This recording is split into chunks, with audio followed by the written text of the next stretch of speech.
Thank you for joining us today with Students with a Professional. Today we have NBC correspondent Ms. Tracy Potts. Thank you for joining us. Glad to be here.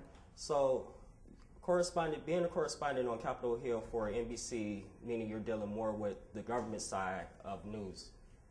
Right. I cover Capitol Hill, which is the lawmaking side of government. I also cover the Obama administration to some degree, some government and some politics, which are different. From time to time, I cover the Supreme Court too. A little bit of all of it. So would you say your job is kind of difficult because dealing with the government, you have to have the news the right way. You have to make sure you separate facts from fiction. True. And that part is not as hard as making it understandable. I think the hardest part about my job is taking things that are extremely detailed and complicated and, number one, making it understandable and make sense to people, and number two, really sort of letting them know why they need to care about it. You know, when you have a federal budget bill and it's, 1,000 pages, 2,000 pages, and I'm at home cooking dinner, watching the news, what's in there that affects me? Why do I care about it?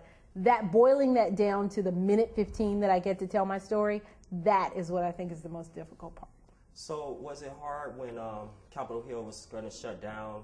I know you had to do a lot of coverage about that. Was it hard that whole week leading up to it, especially the last final hours? I know it had to be you had to be top notch to make sure everything was perfect. Well, it was a busy week, and again, to me, the thing that was difficult about that, it's very easy to get into what I call Washington speak and giving everyone every detail. Well, this committee is meeting, this committee is doing this, and this legislation would do that. But I really feel strongly that you have to break it down into terms, not so much that people can understand. People are pretty smart, they're pretty savvy, but that they can connect with, that makes sense to them.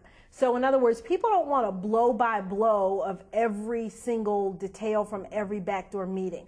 What they want to know is, when these guys get done, am I going to have my Medicaid? Am I going to have my Medicare? Where's my Social Security check going? And so to follow that and then translate it into nuggets that make sense to people, I think that's what made it hard, especially in those final days where things were changing so much. Now, this question comes recently because of the death of Osama bin Laden. How was the feeling the day after on Capitol Hill? Well, I was actually there the day after because I had just gotten back from London and I was supposed to be working that day, but turns out I didn't work, so I did literally come the day after. It was interesting because there was a real split on Capitol Hill. There were people, including a lot of Republicans, who were giving President Obama a big pat on the back for this.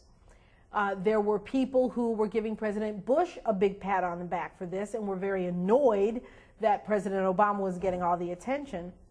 And then there were people who were really sort of unsure whether this had actually happened. We hadn't seen the pictures. We still haven't seen the pictures. And there were people who want a lot of proof. So it was, you saw the pictures on TV. People were jubilant. They were excited. There were people who were concerned about that. But besides that, I think there was still, it's Washington. People never agree. There's always going to be a split. And I think people were just trying to figure out who gets the credit for this. And recently, you just mentioned you came back from London, England. Mm-hmm. And tell the audience, what were you covering in London, England? Well, that was fun. I went to cover the royal wedding. Number one, and we were laughing earlier and talking about my schedule, because I was in London, 5 hours off from my regular schedule, I got to sleep in, which was nice, and still do the early morning news. But I went to cover the royal wedding. We went there a week early, which unfortunately meant I missed Easter here because we had to go early. We did 5 days of coverage, Monday through Friday. And it was, it was interesting. It was fun. It was my first trip to London. I hadn't been there before. And just to see all of these people who literally came from not only all over England, but people who, left their daily lives, bought a plane ticket, grabbed a tent, and flew over to camp out, literally, tents, sleeping bags, hot plates, on the grounds of Buckingham Palace just to maybe get a glimpse of a prince or princess. When I was off work, I took my own camera and I walked around and I interviewed people. I just thought it was so fascinating. People were very excited. It was a lot of fun. So now we're about to give away the secret, because a lot of people don't know what time you get up in the morning.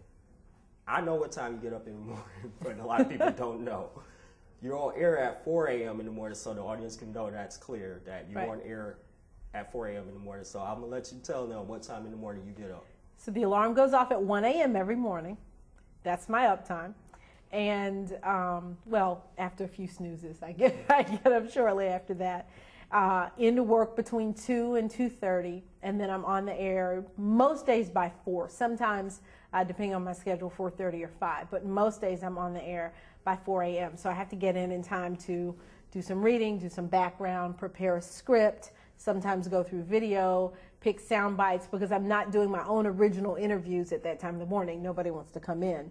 But I am using material that my colleagues have helped gather for me the night before, and then putting together a piece that we can send to all of the local NBC affiliates for their morning local news. And she doesn't have time for breakfast, so breakfast is in her office. Last time I checked, she brings the cereal, the healthy food and everything. Well, I've tried to bring the healthy food, not hit the vending machine. Now, with this being a place where students are taking film, video, what advice would you give to the students who want to make it in this field? Because a lot of people keep saying, well, because the economy is bad, you're not going to make it in this field, but you have a great perspective of things that students can do so they can make it in this field. Well, number one, the biggest transition that's going on, and I'm a slightly different area from film, but I think it affects both of these areas. The transition to digital and to the internet and to content being available online is huge. And it's a huge opportunity because it means there are a lot more platforms out there for your work. It used to be, for example, if you were a film student and you're interested in film, maybe it's your goal to do documentaries. Well, what's the end result of that? Where is your documentary going to air? The competition to get on a PBS or a network, extremely difficult. Now, you produce a documentary, you can basically self-publish it.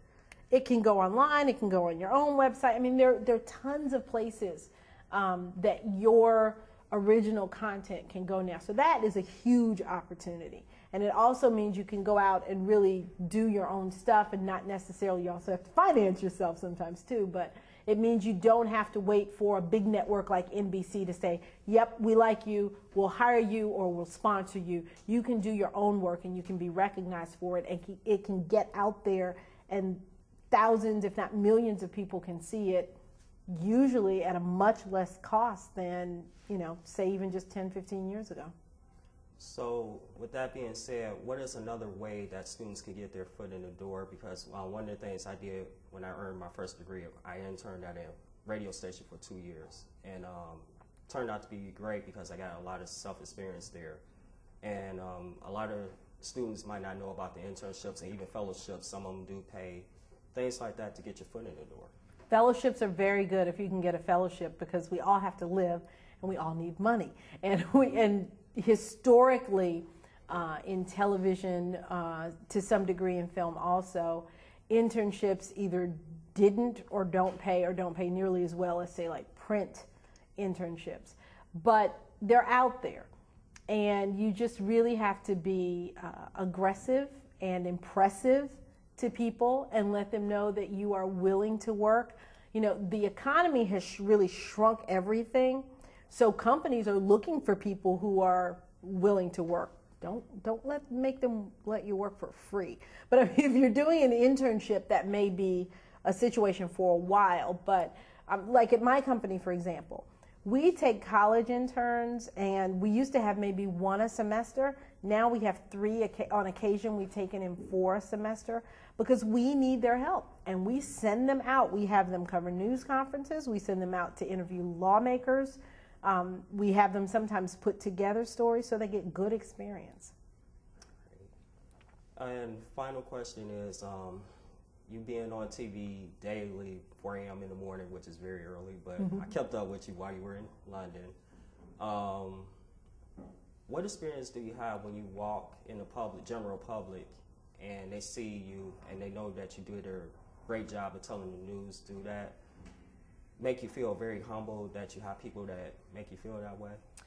Well, I have two answers to that. Number one, it definitely makes me feel humble because my job, I really feel, and it may sound kind of corny, but I really feel that my job is to be a servant. My job is to make sure that all of the stuff that's going on in Washington that affects you, that affects your life, that you know about that it's given to you in a format that you can understand, and you can then take and do something with that. You can form an opinion. You can go and get involved in your school or your community or your neighborhood based on the things that I'm telling you are happening in the world around you. So if people look at me and think something good because I've done a service for you, I'm very humbled by that. And then the other thing is, because of the nature of what I do, I report for local stations. So my reports don't generally, occasionally I'm on MSNBC or CNBC. I'm on Early Today in the mornings at 4 a.m. But most of my work airs on your local TV station. So if you live in Pittsburgh, I'm on Channel 11. If you live in Tampa, I'm on Channel 8. If you live in Omaha, Nebraska, I'm on the NBC station there. So I would probably be much more popular walking down the street of Tupelo, Mississippi than I would in New York, because there's a lot less competition, and smaller to medium-sized stations air our work a lot more. All right.